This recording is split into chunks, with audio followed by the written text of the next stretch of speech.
ibu dan bapak guru yang berbahagia, coba bayangkan ibu dan bapak guru akan mengajar dan sudah menyiapkan bahan ajar sebaik mungkin.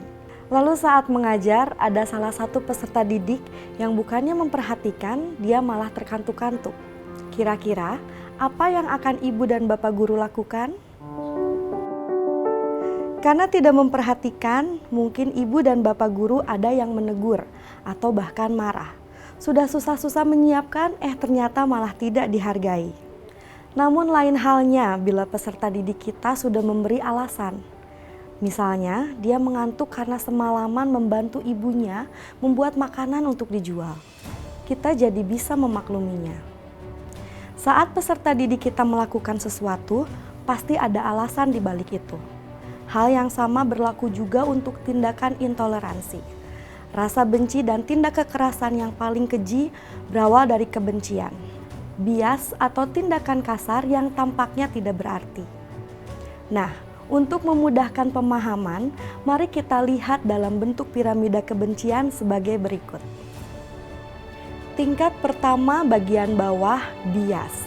Dasar piramida, tingkat terendah hanya berupa bias, prasangka, atau pandangan negatif dari sekelompok orang. Contoh sederhana dari tingkat ini misalnya menyalahkan suatu kelompok sebagai penyebab masalah, atau membuat candaan yang mengandung kebencian. Misalnya dengan bilang, pantesan bertengkar terus, soalnya anak di kelas itu banyak dari suku A. Mungkin hal tersebut terlihat sepele. Namun sebenarnya bias ini bisa menjadi bibit kekerasan. Lanjut ke tingkat kedua, tindakan prasangka individu.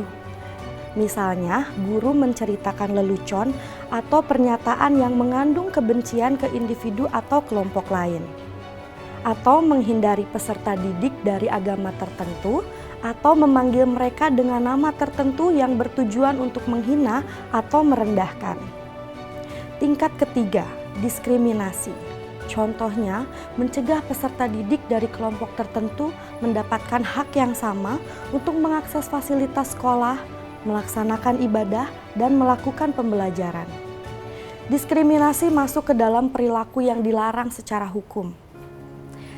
Tingkat 1-2 masih dalam pikiran. Tingkat ketiga sudah menyebabkan adanya korban.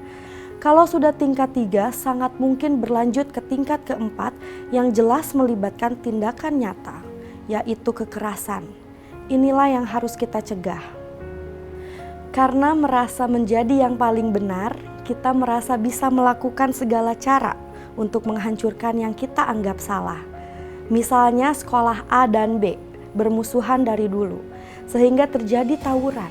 Atau kelompok agama tertentu menyerang rumah ibadah yang dipakai kelompok agama lain. Pada tingkatan ini sangat mungkin sekali jatuh korban jiwa. Dan perilaku ini bisa saja berakar dari prasangka atau bias yang muncul sejak bersekolah dulu loh. Dan tingkatan kelima, ini paling berbahaya, yaitu genosida atau pembunuhan massal.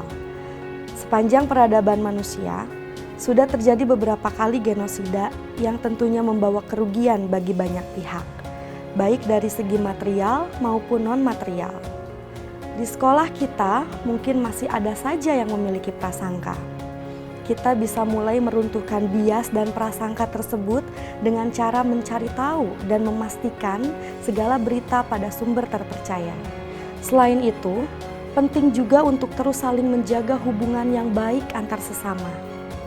Sebagai guru, kita bisa membantu meruntuhkan piramida kebencian ini, dimulai dengan menghancurkan piramida tingkat pertama. Apakah ibu dan bapak guru siap? Kira-kira langkah pertama apa yang akan diambil? Tuliskan, kita lakukan bersama-sama ya.